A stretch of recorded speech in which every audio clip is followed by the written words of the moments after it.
Hey y'all, today we are taking it back to Africa today with this chicken peanut butter soup. I am doing it Ghana style and my hubby loves this soup recipe. It's super easy, super flavorful, so get your taste buds ready. All right, now we're going to start out by mixing up the peanut butter. Now, I like to use this creamy natural peanut butter. It does have a little sugar in it, which is not ideal, but this is all I could find at the Walmart. Okay, so we're going to go with it. I'm putting in about 2 cups of this peanut butter, and I'm going to mix it with about 6 cups of hot water to help it thin out. This needs to be super thin. It is not thick at all.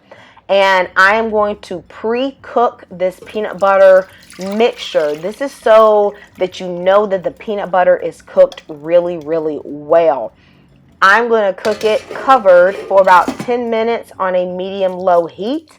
This is 10 minutes. I recognize that the oil was not separated to the top, so I'm going to let this continue cooking for about 10 more minutes while I prep the other ingredients. I have 2 onions chopped into cubes, 2 inches of ginger.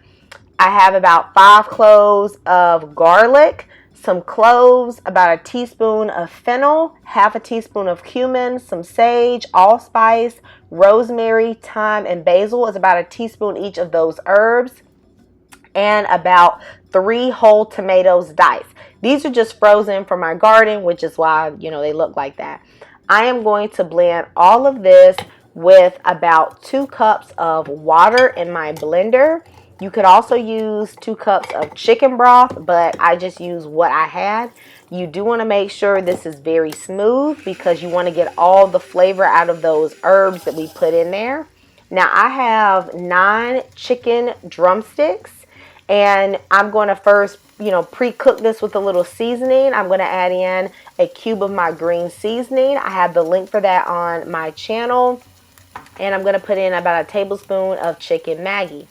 I'm using 2 tablespoons of tomato paste here. And now I'm going to put in the mixture from the blender.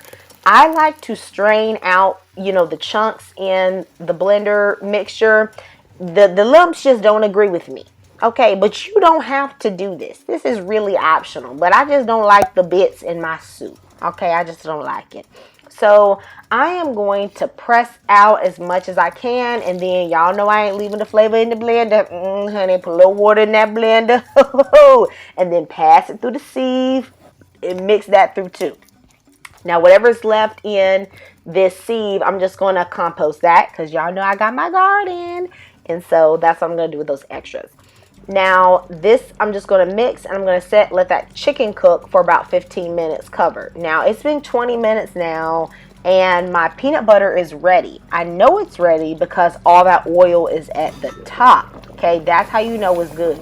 Now, this has been cooking for 15 minutes, and I'm going to add a little bit of extra salt to it. There's really not very much seasoning in this right now. And then I'm going to go in with my peanut butter mixture. Now, make sure you scrape down all of this, and we're going to cook this really well. At this point, it does need some more water in it because this is going to be cooked for about 45 minutes to 50 minutes. So I'm going to go in and I'm going to add in about 6 to 8 cups of additional water. It may seem like a lot of water, but if you're cooking it that long, it's really going to reduce a lot. And if nobody has told you, honey, you have to cook peanut butter soup well, because if you do not, this soup will have you locked on a toilet. Okay, if you don't cook it well. Okay, don't be afraid to make it though, because it is bomb. But I'm just trying to warn you, cook it all the way. All right, so once you bring it up to this rolling boil like this, cover it, put it on like a medium low, okay, and then cook it for about 45 minutes total.